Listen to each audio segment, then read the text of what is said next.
Hello दोस्तों, आप सभी को मेरा प्यार भरा नमस्कार। दोस्तों, सर्दी के मौसम में अगर आप नर्सरी जाते हैं ना तो आपको ऐसा नज़ारा देखने को मिलता है।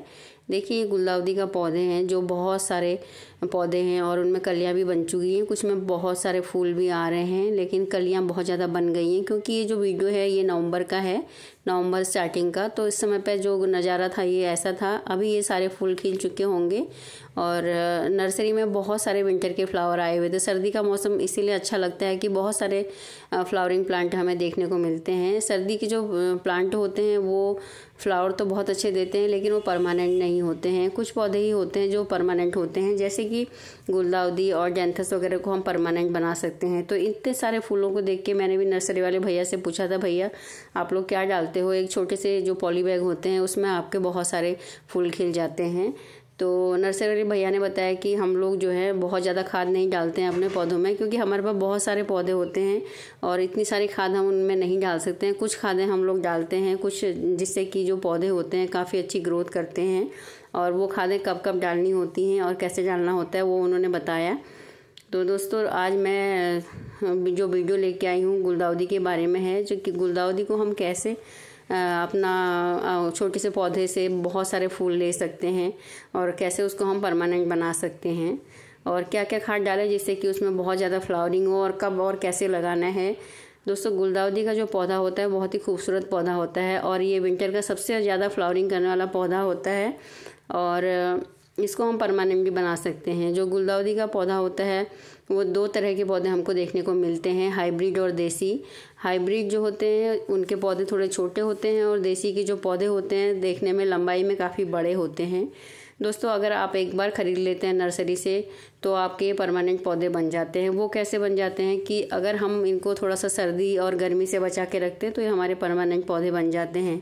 दोस्तों, मैं नर्सरी गई थी लेकिन मैंने बहुत ज़्यादा पौधे कुछ नहीं खरीदे गुलदाउदी के, क्योंकि मेरे पास अब पहले से ही बहुत सारे पौधे हैं गुलदाउदी के, जो हाइब्रिड तो नहीं है लेकिन देसी वाले हैं, जिनको कि मैंने कटिंग लगा लगा के बहुत सारे पौधे बना लिए और बहुत सारे कलर्स के भी हैं।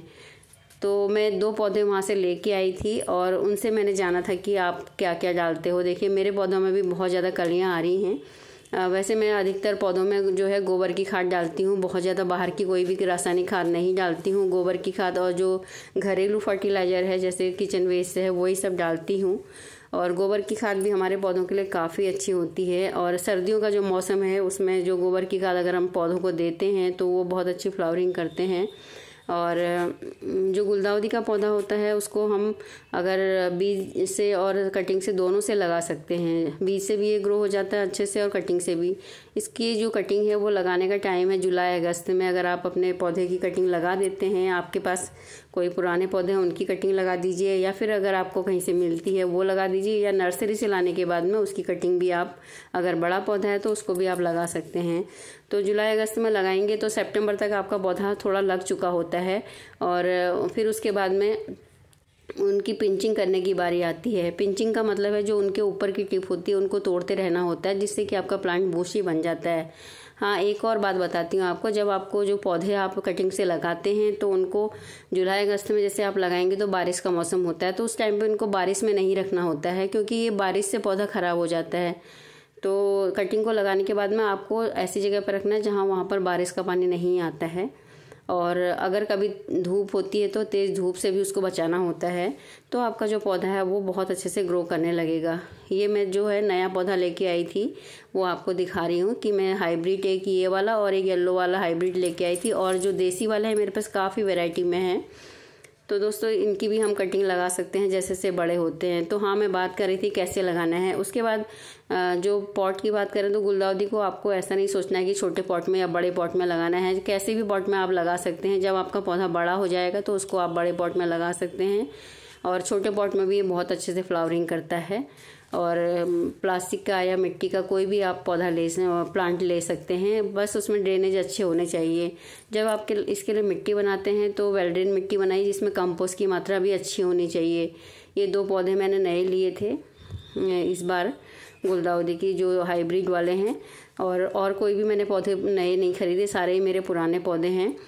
तो जो वेल ड्रेन मिट्टी होती है उसमें आपको गोबर की कंपोस्ट भी मिलानी है, जब आप शुरू से ही अगर आप पौधे को लगा रहे हैं तो उसमें गोबर की खाद डाल देंगे तो आपका पौधा जो बहुत जल्दी ग्रोथ करेगा। और सितंबर में आपको उसकी पिंचिंग करनी है। उसके बाद उसमें जो है नीचे से बेबीज़ भी निकलने शुरू होते हैं। अगर आप चाहें तो फिर से उन बेबीज़ को डिवाइड करके लगा सकते हैं। और अगर आपके जो प्लांट अगर ग्रो हो गए हैं तो अक्टूबर में उनकी पिंचिंग करना ज़रूरी है। सितंबर से उनकी पिंचिंग करना शुरू कर दीजिए, अक्टूबर तक करेंगे तो अक्टूबर में उसमें बहुत सारे मल्टीपल ब्रांचेज आ जाती हैं। अगर जितनी भी मल्टीपल ब्रांचेज आएंगी उतना ही आपका प्लांट बूशी बनेगा, और बूशी बनेगा तो उसमें बहुत सारी कलियाँ और फूल खिलेंगे। इस तरह से आपको अपने पौधे को बूशी बनाना है। सीड से भी इसको आप ग्रो कर सकते हैं, लेकिन सीड से ज़्यादा जल्दी आप इसको कटिंग से ग्रो कर सकते हैं। तो मैं तो यही कहूँगी कि आपको कटिंग से ग्रो करना है। उसके बाद में आपको कैसे केयर करनी है, इसको अक्टूबर के टाइम पर इसको धूप में रखना है, हमेशा ही धूप में रखना है। अक्टूबर जब से बारिश बंद होती है, अक्टूबर स्टार्टिंग से या सितंबर लास्ट से ही आपको इसको धूप दिखानी बहुत ज़रूरी है। जितना अधिक आप धूप में रखेंगे उतना ही आपका पौधा जो है ग्रोथ करेगा और उसमें फ्लावरिंग जल्दी होगी। देखिए मेरे छोटे छोटे जो पौधे हैं वो कटिंग से तैयार, एक पौधे से मैंने इतने सारे पौधे तैयार कर लिए हैं। आप देखिए कितने सारे इसमें कलियां आ रही हैं छोटी छोटी। और गर्मियों में फिर से मैंने इनके जो पौधे बड़े हो गए थे उनको कटिंग करके एक ही पौधे में लगा दिया है। जितने भी 3 गमलों में ये लगे हुए थे, तीनों में ही मैंने इसकी कटिंग और डाल दी, जिससे कि ये बोशी बन गया है और एक गुलदस्ता सा लगने लगा है इस टाइम पर। तो उसके बाद बात करते हैं कि पानी कितना देना है अपने पौधे को। दोस्तों जैसे से सर्दी का मौसम शुरू होता है, जैसे अक्टूबर के महीने से आपको जो गुलदाउदी के पौधे में पानी देख करके देना है, चेक करके देना है कि बहुत ज़्यादा पानी तो आपके पौधे में नहीं हो रहा है।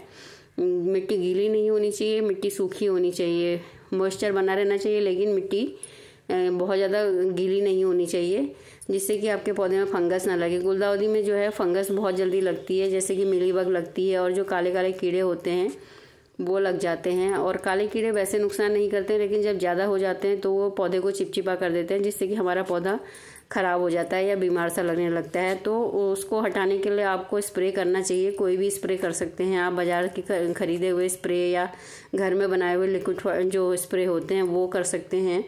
और नीम ऑयल का स्प्रे कर सकते हैं। मिट्टी को चेक करके हमेशा पानी देना है, बहुत ज़्यादा पानी नहीं देना है, ओवर वाटरिंग नहीं करनी है। जब मिट्टी सूख जाती है तो ही आपको देना है। देखिए वेल ड्रेन मिट्टी में ही सारे पौधे चलते हैं अच्छे, तो मिट्टी ऐसे बुरबुरी वाली होनी चाहिए।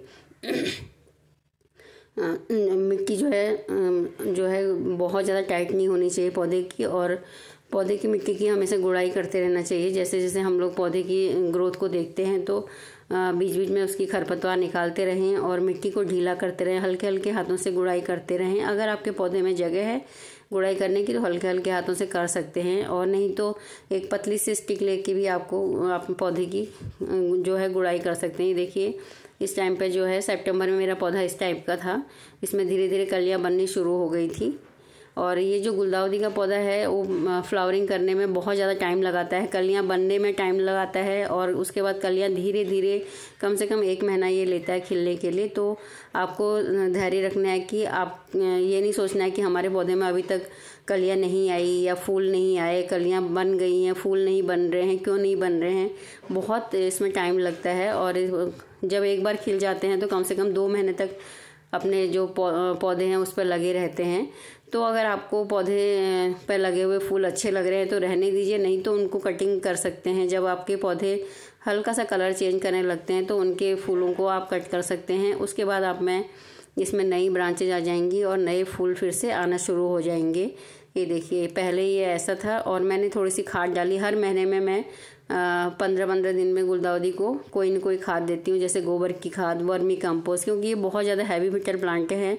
जैसे ही इसमें थोड़ी सी ग्रोथ होती है इसमें आपको 15-15 दिन में कोई भी खाद डालनी चाहिए। गोबर की खाद और वर्मी कंपोस्ट और लिक्विड फर्टिलाइज़र 15-15 दिन में आपको देना चाहिए। जो नर्सरी वाले भैया ने मुझे बताया था वो सीवीड के बारे में बताया था। सीवीड जो होती है रासायनिक खाद होती है, वो दाने के रूप में आपको मिलेगी। तो जो सीवीड होता है उससे बहुत जल्दी पौधों में जो ग्रोथ हो जाती है, फ्लावरिंग और कलियां बन जाती हैं। तो वो भी मैंने डाला। और सीवीड के दाने जो होते हैं कुछ मात्रा में डालने होते हैं आपको। जैसे कि आपका पौधा है, जैसे कि आपके जितने बड़े गमले में लगा है, अगर छोटे गमले में लगा है तो 2-4 दाने आपको डालने हैं, और वो भी महीने में डालने हैं। ऐसे नहीं कि आप बहुत सारे डाल दें और हर बार डाल रहे हैं, तो ये रासायनिक खाद होती है तो इसको बार बार नहीं डालना होता है। मैं ज़्यादा जो प्रेफर करती हूँ वो गोबर की खाद और जो किचन वेस्ट होता है हमारा, वो मैं ज़्यादा प्रेफर करती हूँ। तो जो मैं आपको सीक्रेट बता रही हूँ नर्सरी वाले भैया का, कि वो लोग सीवीड डालते हैं, तो मैं बहुत ज़्यादा यूज़ नहीं करती हूँ। यहाँ पर मैंने डाला था कुछ दाने, लेकिन मैं बहुत ज़्यादा हमेशा यूज़ नहीं करती हूँ उसको। तो जैसे नर्सरी वाले हमेशा यूज़ करते हैं, उसको हम इस तरह से नहीं डाल सकते, क्योंकि उनको ज़्यादा आइडिया रहता है इस चीज़ का। तो गमले के हिसाब से डालना है, जितना बड़ा गमला है। और जो पौधे की ग्रोथ है उसको बनाए रखने के लिए मिट्टी की गुड़ाई करते रहना बहुत ज़रूरी है। आपका कैसा भी गमला हो, बड़ा हो या छोटा हो, तो मिट्टी को ऊपर नीचे करते रहिए, जिससे कि हवा अच्छी चली जाती है, ऑक्सीजन की मात्रा जो है आपके पौधे की जड़ों में मिलती है। तो आपका जो पौधा है अच्छी ग्रोथ करता है, उसमें कलियाँ भी बनती है, उसमें फूल भी अच्छे आते हैं। चाय की पत्ती का जो है फर्टिलाइज़र आप कभी भी दे सकते हैं।